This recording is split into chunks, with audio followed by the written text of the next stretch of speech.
स्वागत है आप सबका। मैं Vivek Bindra, international motivation speaker, leadership consultant, business coach. आपको सफल बनाना मैंने जिम्मेदारी ले ली है। बहुत सारे व्यापारी आज भी मेरे देश में मुंगेरी लाल की तरह काम कर रहे हैं। कौन है मुंगेरी लाल पता है आपको? ये वहां धंधा खोलता है जहां सबका चल रहा है। इसकी जूस की दुकान चल गई, चलो अपनी खोल देते हैं। इसका छल्ली भुट्टा चल गया, मेरा लगा देते हैं। इसकी बिक रही आइसक्रीम तेज, मेरा भी लगा दे आइसक्रीम का ठेला। ये मुंगेरी लाल की तरह धंधे करेंगे तो लोग आएंगे और एक साथ लाइन लगा के। देखिए, धंधा वो होना चाहिए जिसमें दूसरा घुस ना पाए। एक बार और कमान, मोनोपोली कैसे क्रिएट करेंगे एंट्री बैरियर खड़ा करके। क्या होता है एंट्री बैरियर? आज कमाल का फॉर्मूला देने जा रहा हूं। हाईवे पे जाओ, एक कचौड़ी वाला चल जाता है, 50 और आ जाते हैं। एक मोमोज वाला चल जाता है, 50 और आ जाते हैं। एक छल्ली वाला चल जाता है, 50 और आ जाते हैं। क्या हो रहा है ये देश के अंदर? ऐसे धंधा किया जाता है। हमारे देश के व्यापारी सब मुंगेरी लाल बने हुए हैं। आज वही मुंगेरी लाल को बाहर निकालूंगा। मैं आपसे बात कर रहा हूं, ध्यान देना। व्यापार ऐसा करूं कि दूसरा घुस ना पाए। अपने बिजनेस को एक मोनोपोली अपनी मार्केट में कैसे क्रिएट जानना चाहते हैं? कुछ टिप्स देने जा रहा हूं। मेरा पहला टिप है, मैं जो आपके सामने टेक्निक्स दे रहा हूं उनको बोलते हैं एंट्री बैरियर। क्या कहते हैं? Entry barrier. अपने व्यापार को कुछ ऐसा बना दो कि दूसरा वाला पीछे से घुस ना पाए। ये देखिए, ये नीला समुद्र है, ये लाल समुद्र है। इधर सब के सब आपस में लड़ रहे हैं। इसने एक बैरियर क्रिएट किया, ये आगे निकल गया, बाकी पीछे रह गए। अपने व्यापार में आगे निकलना चाहते हो? सारे टिप्स देखना ध्यान से। ये आगे निकल गया, बाकी पीछे, आपस में एक दूसरे कट थ्रोट। क्या बोल रहे हैं? कट थ्रोट, एक दूसरे का गला काटने में लगे। क्या आपके साथ भी डिस्काउंट देना पड़ता है आपको? उधारी देनी पड़ रही है आपको? ये डिस्काउंट उधारी सब बंद। आज धंधा करेंगे कैश में, मुनाफा कमाएंगे मोटा। ध्यान दीजिए आगे कैसे निकलना है। मेरा पहला पॉइंट है इंटेलेक्चुअल प्रॉपर्टी प्रोटेक्शन। क्या अर्थ हुआ इसका? कोका कोला का एग्जाम्पल देते हैं आपको। कोका कोला क्या है? एक ऐसा सोल्यूशन सिरप बनाया है कोका कोला ने। अपनी कोल्ड ड्रिंक खुद नहीं बनाता, बॉटलर को बोलता है कार्बोनेटेड पानी मिलाओ, चीनी मिलाओ मेरे सिरप में। उसके सिरप के बारे में 1891 से शुरुआत करी, आज तक सिरप के बारे में किसी को नहीं पता कि कोई जानता ही नहीं उसका सिरप कैसे। इसको क्या बोलते हैं? Trade secret. एक्चुअल फॉर्मूला आज तक कुछ ही गुमनाम लोगों को पता है, और वो गुमनाम कौन है? उनका कोई नाम नहीं, उनकी कोई पहचान नहीं। कर्नल सैंडर्स ने भी केएफसी के अंदर ऐसा ही ट्रेड सीक्रेट जनरेट किया अपनी सीक्रेट रेसिपी के साथ में। किसी को नहीं पता चलता, लेकिन बिजनेस बहुत स्केल अप कर दिया। क्या आपके बिजनेस में भी आप कुछ ऐसा कर सकते हैं जिससे एंट्री बैरियर जनरेट हो जाए? कुछ एग्जांपल आपके लिए तुरंत अप्लाई होंगे, कुछ आपको सोचने पड़ेंगे। मेरा अगला पॉइंट सुनिए, पेटेंट एंड लाइसेंसेस।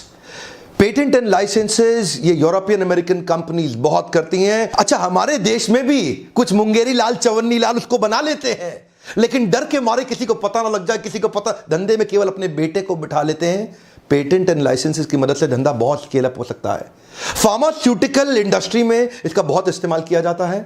एक्चुअली ये ओनर को एक राइट देता है, जिस राइट के चलते कोई दूसरा कॉम्पिटिटर उस प्रोडक्ट को ना तो बना सकता है ना बेच सकता है। फार्मास्यूटिकल इंडस्ट्री के अंदर दो प्रकार की मेडिसिन बनती हैं, एक है जेनेरिक और दूसरी है मॉलिक्यूल। जेनेरिक मतलब जनरल, जो सबके पास है। मॉलिक्यूल मतलब आपने अपने आर&डी के अंदर वो स्पेसिफिक आइटम बना ली जिसका आपने पेटेंट ले लिया। अब 10 रुपए की आइटम आप 1000 रुपए की बेच रहे हैं, लेकिन कोई कंपटीशन घुस नहीं सकता। एंट्री बैरियर क्रिएट कर दिया। एंट्री बैरियर भी क्रिएट किए जा सकते हैं अगर आप छोटे आर&डी सेंटर बिल्ड कर ले अपनी कंपनी के अंदर, अपनी ऑर्गेनाइजेशन के अंदर। आपको लगता है मुश्किल? अभी सुनते रहिएगा। आसान कई तरीके हैं, और एक ऐसा तरीका है जो आपको सफल पक्का बना देगा, वो लास्ट में बताऊंगा। अगला वाला एग्जाम्पल तो आप रोज अपने जीवन में देख रहे हैं, डिस्ट्रीब्यूशन नेटवर्क। ये डिस्ट्रीब्यूशन नेटवर्क भी एंट्री बैरियर क्रिएट कर देता। जानना चाहते हैं कैसे? नोकिया का डिस्ट्रीब्यूशन नेटवर्क बड़ा था, लेकिन अंदर से खोखला, कमजोर था। नोकिया अपने डिस्ट्रीब्यूटर रिटेलर को 15-15, 20-20, 25-25 रुपए दिया करता था मार्जिन में। लोग इंतजार कर रहे थे कोई आ जाए नोकिया को पीटने के लिए, रिटेलर, क्योंकि रिटेलर थके हुए थे। 20 रुपए के मार्जिन पे मोबाइल बेचा करते थे। नोकिया ने ध्यान नहीं रखा अपने डिस्ट्रीब्यूशन नेटवर्क का, लेकिन वहीं कौन आ गए? Oppo, Vivo. Highest margin they रहे हैं आज, सबसे बड़ा मार्जिन दे रहे हैं। किसी भी रिटेल की दुकान पे चले जाओ, वो बोलेगा सबसे बढ़िया मोबाइल ओप्पो का है, ले लो। सबसे बढ़िया मोबाइल ओप्पो का है, ले लो। ओप्पो वीवो की वो तारीफ करता है। क्यों? ओप्पो वीवो ने आज डूबते हुए रिटेलर को ऐसे रिटेलर को जिसको फांसी लग जाती, मर जाता बेचारा, क्योंकि उसके पास मार्जिन नहीं था, खर्चे के लिए पैसा नहीं था। आपको पता नहीं मोबाइल जो का धंधा है ना, बहुत कम मार्जिन का है। मोबाइल में बहुत ज्यादा मार्जिन नहीं होता, लेकिन ऐसे मोबाइल रिटेलर को बचाने के लिए ओप्पो और वीवो आए हमारे देश के अंदर। उन्होंने डिस्ट्रीब्यूशन नेटवर्क पावरफुल बिल्ड कर दिया। आज रिटेलर, डिस्ट्रीब्यूटर ओप्पो वीवो की तारीफ करते हैं, क्योंकि उन्होंने उनका ध्यान रखा है। आज ओप्पो वीवो ने डिस्ट्रीब्यूटर रिटेलर्स की जिम्मेदारी उठाई है, और आज डिस्ट्रीब्यूटर रिटेलर ओप्पो वीवो के लिए बहुत लॉयल हो गए हैं। बाकी सारी हैंडसेट कंपनी के लिए एंट्री बैरियर क्रिएट हो गया है। क्या हो गया है? Entry barrier. इसको बोलते हैं एंट्री बैरियर। आपके पार्टनर्स के साथ मिलकर आप ऐसा संबंध बना लो, उनके साथ ऐसा मजबूत संबंध बना लो कि दूसरा कोई अंदर घुस ही ना सके। क्या आपने अपना डिस्ट्रीब्यूशन नेटवर्क तैयार किया? कर सकते हैं आप। लीडरशिप फनल में आते हैं ना आप में से कई लोग, उनको हम हेल्प करते हैं बिल्ड करने के लिए। लेकिन अगर आप नहीं आ सकते तो कम से कम वीडियो देखिए। बहुत तरीके हैं एंट्री बैरियर बिल्ड करने के। मैं कुछ और बताने जा रहा हूं। जब सैमसंग और नोकिया एक के बाद एक रिटेलर को घाव पे घाव दिए जा रहे थे और उस पर नमक छिड़क के मुस्कुरा रहे थे, हमारा मोबाइल अपने आप बिकता है, रिटेलर क्या बेचेगा, तभी उनके घाव पे, उनके जख्म पे मरहम लगाने के लिए करण अर्जुन की तरह आए ओप्पो वीवो, जिन्होंने आकर डिस्ट्रीब्यूशन नेटवर्क बनाया। वो मां बोलती थी ना, मेरे करण अर्जुन आएंगे, मेरे करण अर्जुन आएंगे, मेरे करण अर्जुन आएंगे, मेरे करण अर्जुन आएंगे, मेरे करण अर्जुन आएंगे। आ गए ओप्पो और वीवो। ऐसा डिस्ट्रीब्यूशन नेटवर्क को एम्पावर किया। एक एक रिटेलर बोला, देखो देखो हमें बचाने वाले करण अर्जुन आ गए हैं। ओप्पो वीवो की इंटेलिजेंस देखिए, डिस्ट्रीब्यूशन नेटवर्क को इतना एम्पावर किया, रिटेलर उनका साथ दे। क्यों नहीं देगा? क्योंकि उन्होंने रिटेलर को बचाया है। डूबते हुए रिटेलर को ईमानदारी से इज्जत दी है, उसको सपोर्ट दिया है, इसीलिए आज एंट्री बैरियर आ गया। इतना पावरफुल एंट्री बैरियर। अपने पार्टनर्स को मजबूती दीजिए, ये लर्निंग है ओप्पो वीवो से। अपने पार्टनर्स को मजबूती दीजिए, एंट्री बैरियर क्रिएट हो जाएगा। अगला मेरा पॉइंट है एक्सक्लूसिव राइट्स। जिस भी व्यापार के आप अंदर आप हैं, आप देखिए कोई इंटरनेशनल प्रोडक्ट ऐसा है कि जिसका आप एक्सक्लूसिव राइट लेकर के अपने देश इंडिया के अंदर उसका डिस्ट्रीब्यूशन क्रिएट कर सकते हैं। इनफैक्ट कई मोबाइल फोन हैं जो फ्लिपकार्ट और अमेजॉन पे अपने एक्सक्लूसिव राइट देते हैं माल बेचने के लिए, और मार्केट के अंदर हंगामा। देखिए क्यों? क्योंकि एंट्री बैरियर क्रिएट हो गया।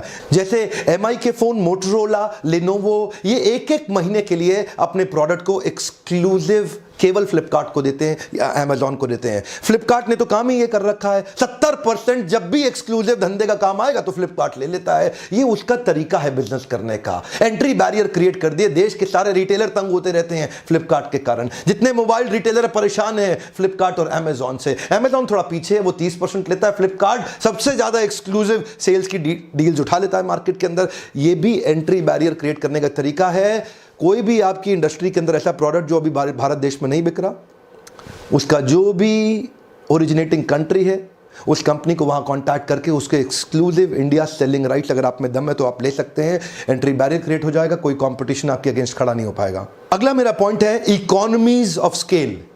इससे भी एंट्री बैरियर क्रिएट हो सकता है। इकोनॉमीज ऑफ स्केल का मतलब क्या है? माल इतना बेच दो, इतना बेच दो, इतना बेच दो, इतना बेच दो कि वॉल्यूम के कारण आपकी प्रॉफिटेबिलिटी बढ़ जाए, चाहे भले ही मार्जिन बहुत थोड़ा सा क्यों ना हो। उदाहरण है वॉलमार्ट, उदाहरण है डी मार्ट, उदाहरण है बिग बाजार। ये लोग जब मार्केट से माल खरीदते हैं ना, इतना बड़ा बल्क में सेंट्रलाइज्ड परचेजिंग के कारण खरीदते हैं, अपने आखिरी पैसे के 100वें हिस्से के आखिरी पैसे का भी डिस्काउंट ले लेते हैं। इतना बल्क में खरीदते हैं कि उसके कारण ये इकोनॉमीज ऑफ स्केल बिल्ड कर लेते हैं। इनसे सस्ता कोई खरीद ही नहीं सकता, एंट्री बैरियर हो गया। अब इनसे सस्ता कोई बेच ही नहीं सकता, एंट्री बैरियर हो गया। आप अपने बिजनेस को बहुत बड़ा करके, मार्जिन्स कम करके, ऐसा प्राइस मार्केट में ऑफर कर सकते हैं जिसमें एंट्री बैरियर क्रिएट हो जाए और कोई और। यही तो डील रहती है इसकी बिग बाजार की। आप सोचते होंगे इतना माल सस्ता कैसे दे देता है, यही तरीका है उनका। या फिर डी मार्ट भी कर रहा है, अब इससे में बहुत तेजी से ग्रो कर रहा है हमारे देश के अंदर। अगला एग्जाम्पल, ये थोड़ा हर आदमी नहीं कर सकता, इसको बोलते हैं हाई कैपिटल इन्वेस्टमेंट। मेरे आपने पुराने वीडियो में देखा ही हुआ है जियो वर्सेस एयरटेल, जहां मैंने बताया 2.5 लाख करोड़ रुपया इन्वेस्ट नई टेक्नोलॉजी पे किया, पुरानी पे किया ही नहीं जियो ने। इसको बोलते हैं हाई कैपिटल इन्वेस्टमेंट, जहां एंट्री बैरियर क्रिएट कर दिया। एयरटेल बेचारा पुरानी वाली इन्वेस्टमेंट से जूझ ही रहा था, ये नई इन्वेस्टमेंट पे 2.5 लाख करोड़ रुपए खर्च कर दिया। बाकी लोग पीछे पीछे आने में बहुत परेशान हो रहे हैं, इतना बड़ा बैरियर हो गया। टाटा तो बिक ही गया, उसको तो बेचारे को एयरटेल के पास जाना पड़ा, हमको खरीद लो। और उधर से वोडाफोन और आइडिया में चल रहा है। अब ये दोनों सोच रहे हैं हम दोनों एक हो जाते हैं, क्योंकि अलग अलग ये जियो से लड़ नहीं पाएंगे। जियो ने ऐसा एंट्री बैरियर क्रिएट कर दिया, 13 मोबाइल नेटवर्क सर्विसेज की कंपनी हो गई थी, अब 3 ही रह जाएंगी, फिर सब गिर के सब नीचे आ गए। क्यों? Entry barrier. जियो के आते ही हंगामा हुआ देश में। अगला मेरा पॉइंट है प्रोप्राइटरी टेक्नोलॉजी, और एग्जांपल मैं दूंगा आपको माइक्रोसॉफ्ट विंडोज का। माइक्रोसॉफ्ट विंडोज के कई वर्जन हैं, सारे वर्जन अगर आप देख लें तो उनका मार्केट शेयर आज अबाउट 90% है। No doubt, Bill Gates has 90% gross margin also because of the proprietary technology. Therefore, he is the richest billionaire in the world. Richest billionaire in the world. जानते हैं क्यों? इसी को बोलते हैं एंट्री बैरियर। आपके लिए थोड़ा आसान तरीका, एक्सीलेंट कस्टमर सर्विस। एग्जाम्पल बहुत हो सकते हैं, लेकिन मैं जुबिलियंट ऑर्गेनोसिस की company called brand Domino's pizza, more than 60% market share organised industry के अंदर, delivering piping steaming hot pizza at your doorstep in less than 30 minutes और फॉर फ्री। क्या एक बार और? 30 मिनट के अंदर पिज्जा आपके घर पे, नहीं तो फ्री हो गया जी, फ्री हो गया। ये जो डोमिनोज ने एक्सीलेंट एक्सपीरियंस क्रिएट किया ना, एंट्री बैरियर हो गया। दोबारा कई पिज्जा वाले आए, आधे बंद हो गए और आधे सर्वाइव करने के लिए सांस फुला रखे हैं, पिज्जा टाइम से पहुंचा नहीं पा रहे। इसको बोलते हैं एंट्री बैरियर। मेरा अगला एग्जांपल है ब्रांड इक्विटी। वैसे इसके ऊपर मैं 2 वीडियो ऑलरेडी डाल चुका हूं, पर एग्जांपल आज जो मैं आपको दूंगा वो है एमसील। एमसील एक्चुअली क्या है? एक ब्रांड का नाम है। एमसील प्रोडक्ट का नाम नहीं है। एक बार और, सिनोनिमस ब्रांडिंग का एग्जांपल है। देश का नमक टाटा, ठंडा मतलब कोका कोला, नूडल मतलब मैगी, एडेसिव मतलब फेविकॉल। आज इतनी सारी सिनोनिमस ब्रांडिंग हो रखी है, उससे एंट्री बैरियर जनरेट हो जाता है। एमसील ने भी एंट्री बैरियर जनरेट कर दिया। एमसील होता क्या है? एक्चुअली प्रोडक्ट को बोलते हैं एपॉक्सी कंपाउंड, लेकिन प्रोडक्ट के बारे में किसी को नहीं पता। वो ब्रांड इतना पॉपुलर हो गया कि प्रोडक्ट एपॉक्सी कंपाउंड का नाम तक किसी को नहीं पता। एंट्री बैरियर हो गया। जिसको खरीदने की जरूरत पड़ेगी बोलता भैया एमसील देना, भैया एमसील देना। कभी नहीं बोलता एपॉक्सी कंपाउंड देना, भैया एमसील देना। एंट्री बैरियर हो गया बाकी सारे ब्रांड्स के लिए। आपने वो पुरानी एड देखी थी? जिसने देखी हंस हंस के लोटपोट हुआ था। क्या बोला? वो मोटा सा हट्टा कट्टा लड़का अपने पिता से बोलता है 2 जीरो और डालो, 2 जीरो वसीयत में और डाल दो। वो पिताजी की बेचारे शरीर छोड़ने ही वाले थे, लेकिन वो जीरो डलवाया जा रहा था नीचे साइन करा के। तभी एक बूंद टपकी और पहले का 1 मिट गया। एक टपकती बूंद आपकी जिंदगी खत्म कर सकती है। वहीं एमसील फेमस हो गया, एक एंट्री बैरियर क्रिएट हो गया। अगला मेरा पॉइंट है लॉयल्टी बियॉन्ड लॉजिक। और आपको पता है ना, मैं हर पॉइंट के पीछे केस स्टडी देता हूं। मेरे क्लाइंट्स हैं, अच्छा हमदर्द भी मेरा क्लाइंट है। हमने क्या देखा, हमदर्द के कुछ प्रोडक्ट थे जो हैदराबाद के अंदर इस्लाम प्रैक्टिस करने वाली कम्युनिटी के बीच में बड़े पॉपुलर थे। यूनानी प्रोडक्ट और प्रोडक्ट भी बड़े शानदार थे। बीच में हुआ ऐसा कि हमदर्द की कंपनी के अंदर स्ट्राइक हो गई, शायद लेबर यूनियन से हुआ होगा, और वो प्रोडक्ट बनना नहीं। इतने में पीछे बैद्यनाथ ने तैयारी मारी, बैद्यनाथ लेके अपने प्रोडक्ट पहुंच गया। लो भाई हमदर्द तो है नहीं, मेरा ले लो, मेरा ले लो। लोगों ने लेना तो शुरू कर दिया, लेकिन जैसे ही हमदर्द वापस आई, लोगों ने बैद्यनाथ को फिर से भगा दिया और फिर से हमदर्द का प्रोडक्ट लेना शुरू कर दिया। इसको क्या बोलते हैं? Loyalty beyond logic. कुछ मार्केट के अंदर, कुछ रीजन के अंदर आप लॉयल्टी बियॉन्ड लॉजिक जनरेट कर सकते हैं। जैसे इस्लाम प्रैक्टिस करने वाले लोग हमदर्द में बहुत फेथ रखते हैं, वो लॉयल्टी बियॉन्ड लॉजिक है। बेचारा आया तो था बैद्यनाथ, लेकिन कुछ कर नहीं पाया। ध्यान दीजिएगा, रीजनल लॉयल्टी बियॉन्ड लॉजिक भी हो सकती है, जो मैंने पिछले वीडियो में बताया। राहुल गांधी की अमेठी के अंदर लॉयल्टी बियॉन्ड लॉजिक है। कोई भी आ जाओ, राहुल गांधी को अमेठी में हरा नहीं सकते। ऐसे कई उदाहरण हो सकते हैं, रीजनल हो, नेशनल हो। आपकी मार्केट के अंदर भी आप ऐसी सर्विस क्रिएट कर दो, लोग आपको लेके लॉयल हो जाएं। कोई भी आ जाए, आप ही से माल लेंगे, किसी और का लेंगे नहीं। ये एक एग्जाम्पल था केस स्टडी का। क्या आपके मन में कुछ सवाल आ रहे हैं कि ये आपके बिजनेस में कैसे इंप्लीमेंट होगा? अगर आप अपने बिजनेस में इंप्लीमेंट करना चाहते हैं तो इस पे मैं कुछ फ्रेमवर्क्स बना के देता हूं आपको लीडरशिप फनल प्रोग्राम में, जहां कस्टमाइज तरीके से आप उससे प्रश्न कर सकते हैं कि आपके बिजनेस के अंदर एंट्री बैरियर। देखो, अगर धंधा ऐसा करोगे जो हर आदमी कर रहा है तो डिस्काउंट भी देना पड़ेगा और उधारी भी देना पड़ेगा। कभी धंधे में पनप नहीं पाओगे।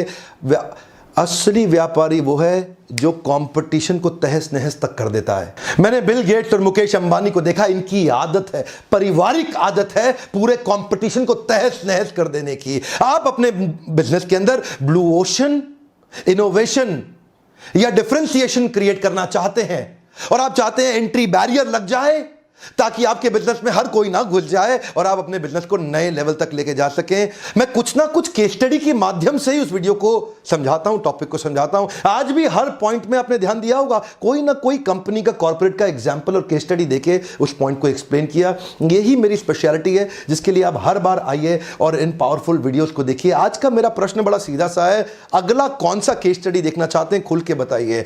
कुछ मैं तुरंत बना देता हूं, कुछ को बनाने में समय ले रहा हूं। मैं जानना चाहता हूं मेरे व्यूअर्स के बीच में सबसे पॉपुलर केस स्टडी कौन से बनाने की डिजायर है, जो आप मुझे कम्युनिकेट करते हैं। सबसे ज्यादा वोट आप कौन सी पॉपुलर केस स्टडी को देना चाहेंगे, मैं नीचे जाके पढ़ूंगा। जो केस स्टडी आपकी इच्छा हो, एक दूसरे के कमेंट पे भी आप कमेंट कर सकते हैं।